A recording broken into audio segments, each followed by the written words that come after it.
Hello everyone, good afternoon. Today is the 2nd of November and this is Felicia on F1. Like Nürburgring, we're back to a classic track. First time at Imola since 2006 for the Emilia-Romagna Grand Prix. So would this be another Monza and Mugello madness, chaos, or would we get a bit of a procession? It's a bit of a narrow track, so let's see. I got my coffee, had some fun putting the script together. Let's get to it with the usual format. Highlights, lowlights, and hot takes. Congrats to Mercedes and Lewis Hamilton. So congrats on the 7 in a row Constructors Championships.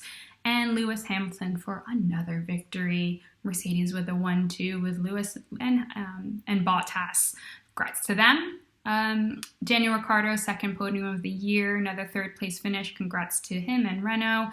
Didn't forget the shoey this time around, was actually joined by Lewis Hamilton. God, I think he was probably desperate to do something different on the podium after winning so much this year. So that was fun to see. Bit of a funny picture if you see the pics of Lewis's face cringing as he's doing the shoey. Quite funny. Curious to see how he's leaving Renault in Alonso's capable hands next year.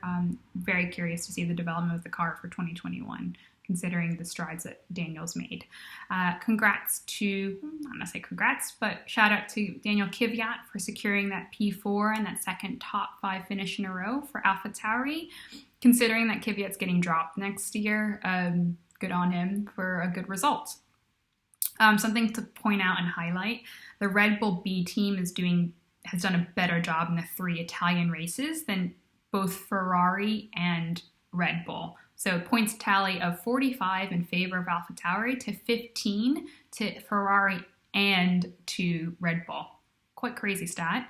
And then the last highlight is Kimi Räikkönen getting driver of the day, going long on the first stint and making those tires last. So ending with a P9, and what a way to celebrate your contract extension. So congrats to him. Thumbs up. On to lowlights, not the fun bit. George Russell, he was running in the points and then made that really poor error during the safety car. So feel bad for him and not great, but good to see people rallying around him as well. And then Alex Albon, he's definitely made his bed.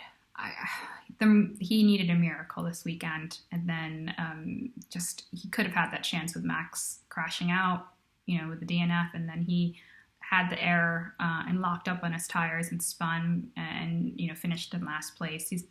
He's getting rocked. It's just a matter of time if he's going to join Gasly at AlphaTauri, if Yuki Tsunoda can't get those super license points, or if he's going to be on the outside looking in for next year. It's very sad to think about it. This time last year, him doing really well with joining Red Bull, and then Pierre Gasly doing really, really poor. So it's just phenomenal what a year makes and a year difference makes.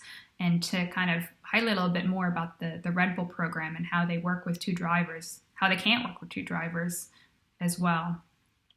Lance Stroll had a mare since his Monza podium, a few DNFs, crashes, and then COVID, and then, he's in a really tough situation, in a bit of a vicious cycle he can't get out of. And it's always hard. Negativity breeds negativity, and it's a cycle, and it doesn't really, you don't really get out of it. And it's really hard to get out of, so I feel for him as well. And lastly, worst thing of the race was Ferrari's botched pit stop. Way to go, Ferrari. 13.1 seconds, gosh. It was a missed opportunity to get valuable points for both Ferraris, and then Vettel potentially getting more points than he's had in, 8 or 9 races, something ridiculous like that since Spain. But no, they messed it up, and couldn't get Vettel into the points then. He was also driving with a damaged front wing with his contact with K-Mag on lap 1, and no one in Ferrari told him. They told him that he had no damage on his car. Didn't help. Not great, but his lap times were perfectly fine. So who knows what Ferrari are up to? Maybe you need to drive with a damaged car for Sebastian to do better. Okay, on to hot takes. What did you think of the 2-day format? I felt a bit indifferent to it, probably because I suspected more chaos at Imola, and we didn't get chaos. At least what I suspect more chaos comparisons to Mugello. But I suspect, too, we're going to get more of these 2-day formats come 2021 with the proposed calendar coming out for 23 races and a couple double headers. It's just, I think that's just kind of the way that they might balance out the really, full calendar or something like this. VSC, was this the shortest VSC ever? Yes. I don't know, maybe I'm wrong, but gosh, that was like over within 15-20 seconds. It only benefited Lewis Hamilton and pretty much guaranteed him the victory. And Imola Cat, I'm going to shout out to the Imola Cat. Ted Kravitz made it up, but I'm going to believe that because Lewis Hamilton and the Imola Cat visited the MERC paddock is why Mercedes won and why Lewis won. Seb fat-shamed the cat during the interview, and that's why Seb didn't do so well. That's what I'm gonna shout it out as. Marshall still on the track during the safety car. I don't know if you saw that video. If you look at the videos on social media with Stroll and Vettel, they were trying to unlap themselves, and there were still marshals on the left side of the screen cleaning up George Russell's accident.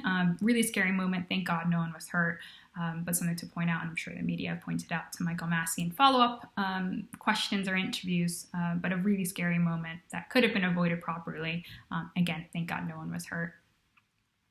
2 really quick points before I move on to the last piece. Checo, post-team radio, definitely lost podium for Racing Point, and he was blaming the team and the strategy for it. Interesting that he aired it out so publicly, but he was right.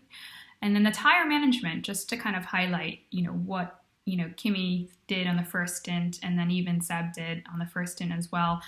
Something that you notice, of course, Dan, you notice from top drivers how well they do with tire management.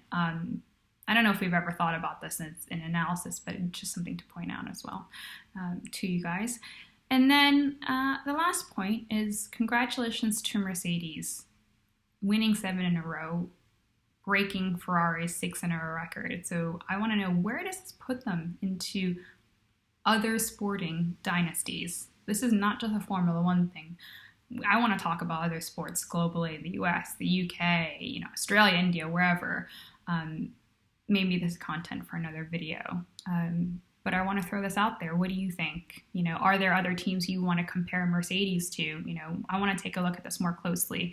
In some research, I kind of put on, the Arsenal Invincibles, Notre Dame football, Australian cricket, the Connecticut women's basketball team, UCLA Bruins winning. But really, I kind of see the most modern analogy I've noticed is the New England Patriots under the Bill Belichick and Tom Brady era. Very similar. I think there's some similarities there. So I want to take the time and kind of throw it out there and potentially talk about it in another video, a separate video in between the races. So that's it from me. Hope you enjoyed the 8 minutes or so video I've done. We're off for 2 weeks. Then we're back to Istanbul, another track I'm really excited about, and looking forward to see how these modern hybrid eras cars take on turn 8. So will it be exciting? Will it be fun? Or is it just going to be, another procession, essentially? Anyway, this has been Felicia on F1. Take care, everyone. Bye.